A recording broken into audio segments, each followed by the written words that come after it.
Alright guys, so welcome back. This is the third video, like I said I was going to show you guys. So, we've gone down the list. Our first purchase, sorry, just put a fresh dip in my mouth. We went through the first purchase, which was my Ruger 22-45 target pistol, down to the second purchase, which was the Kel-Tec P380, and then my third purchase, which was a Smith & Wesson SD9VE. My fourth purchase, when it comes to handguns, just handguns. This is just my handgun videos. So, my fourth purchase.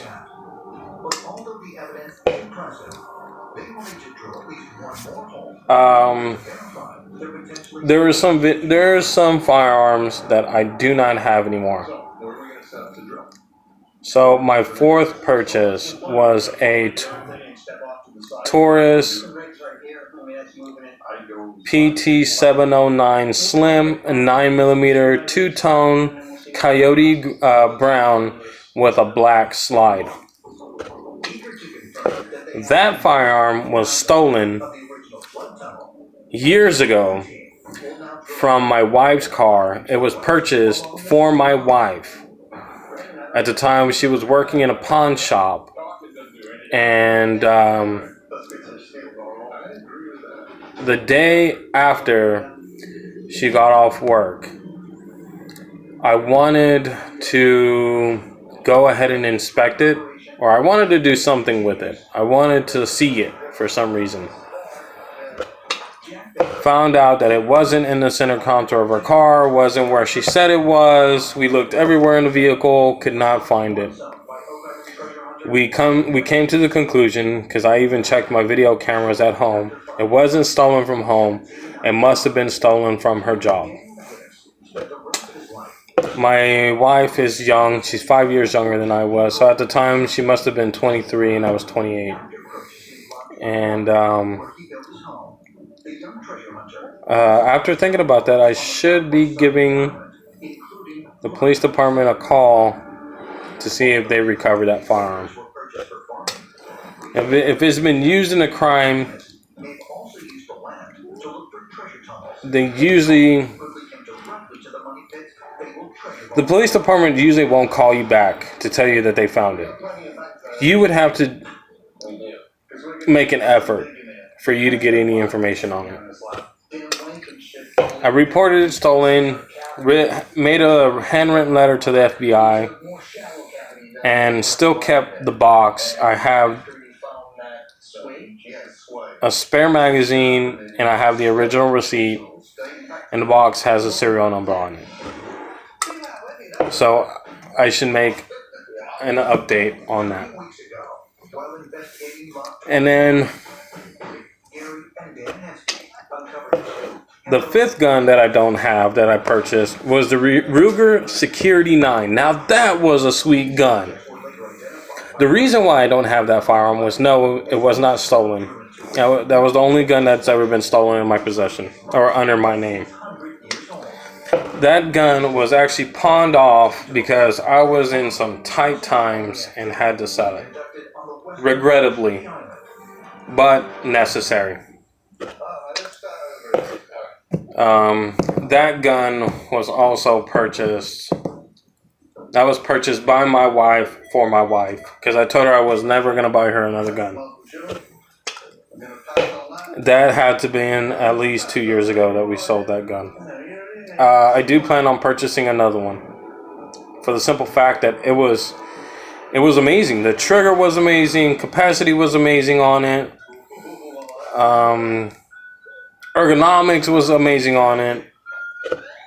It's a gun that I need to replace. So let's go to the sixth pistol that I purchased, that I still retain till this day. That is my everyday carry. And then I'm going to add a cherry on top of this video, which I hope you guys enjoy. which would be number 7. And the reason why I'm adding number 7 with this one is because you'll see. So, without further ado, let me go ahead and clear the firearm. This is the Smith & Wesson Shield in 45 ACP. There is a few reasons why I decided to choose this gun. One, popularity. Like, why wouldn't you want to go with popularity first?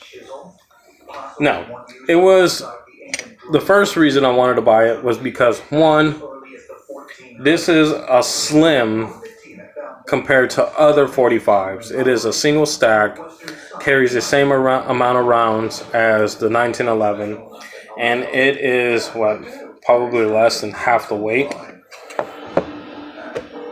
My brother owns a Para 1911 style 45 pistol, and it is heavy. One, it is a pain in the butt to clean. To take that bushing off the front, pull the barrel and the slide and all that other stuff, and then to get it all back together is a hassle. As another reason, might I point out, that I don't shoot my 22-45 target pistol. It is a freaking hassle to clean. So this was my most recent purchase to my concealed carry arsenal. It comes with a flush 6-round magazine and an extended 7-round magazine. So if you carry with 1 in the pipe, you got 7 already, and you have an extra mag with 7 rounds. I am currently looking for an extension base plate. I might just purchase another 7-round magazine. And if you hear that, that's my dog in the background. I might just purchase another extended magazine with 7 rounds. My holster is from Gytech. Now, the reason why I purchased this, and believe it or not, it was at a flea market. Don't let that throw cheap in your mind. It is made out of plastic and it has a metal belt clip. It is hex head screws, retaining screws, one at the bottom. It has been the best purchase I purchased for accessory for this gun. I haven't bought any other accessories besides a cheap little leather, probably pigskin, made in India. Bought this at Walmart so I can actually carry my gun comfortably. I carried a different type of holster, which was on the outside the waistband, but it had loops for your belt to go through. Anyways, got tired of having to take it off, put it back on, and stuff like that when I changed pants and belts. Sorry for my disgusting nature. This is now my current EDC. I'm in love with this gun. For one, the ergonomics are ridiculous. It feels natural in the hand. I have fairly small hands, and it is a small gun with a big round. I went with 45 instead of 9 because I wanted a 45 in my collection. Could have gone with the 9 and had an extra round. Could have been 8 and 7 round capacity. But I decided to go with the 45 ACP. There's not much to say on it besides the stippling is very aggressive. It is really great in the hand. When your palms are sweaty or wet, it has a good purchase on it. And grip angle is amazing. Trigger's amazing on it. I shoot fairly accurate.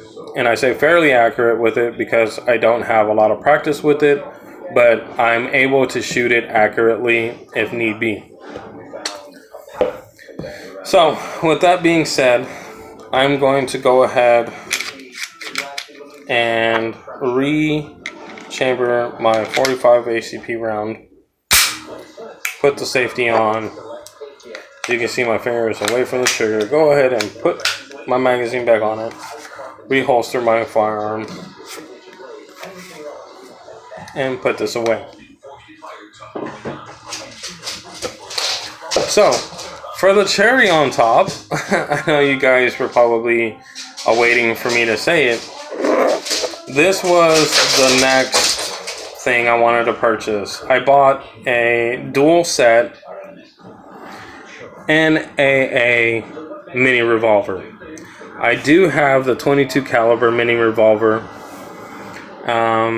and I actually gave it to my brother-in-law because he did hot shot work, and at times was carrying fairly large amounts of cash or other forms of currency. I gave it to him because, one, it was something discreet, something he can keep in his pocket, something he can hide in a pack of cigarettes. It was so freaking small, you can put it in a pack of Newports and you wouldn't even know it. So this is chambered in the .22 Magnum. This goes everywhere I go. So, for instance, this is my truck gun. It stays in my truck most of the time.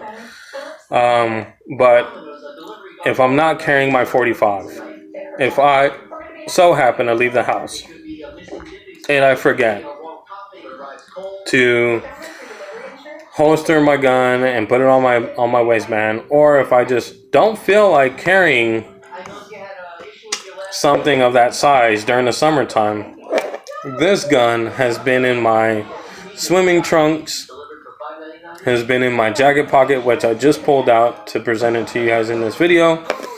It is my backup gun, and I know a lot of you guys are probably gonna shit all over the caliber, but after doing extensive research, the .22 Magnum has the same coefficient as far as internal ballistics as a .380 ACP, if not better, in a .380 ball round. Sights suck.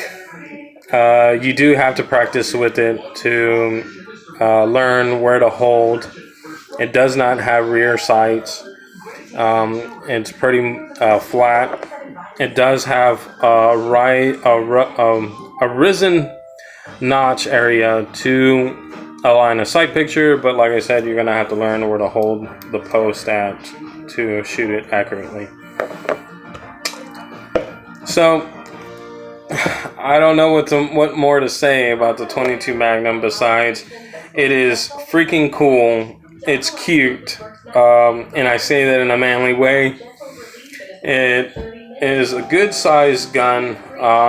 You can get a really good purchase on it. It has a safety where the cylinder has a notch where the hammer rests in between chambered rounds, as it is now. You can actually see that. So in here, I think I'm running the CCI. Can't remember the name of it, but it is basically the CCI Stinger and the .22 Magnum caliber.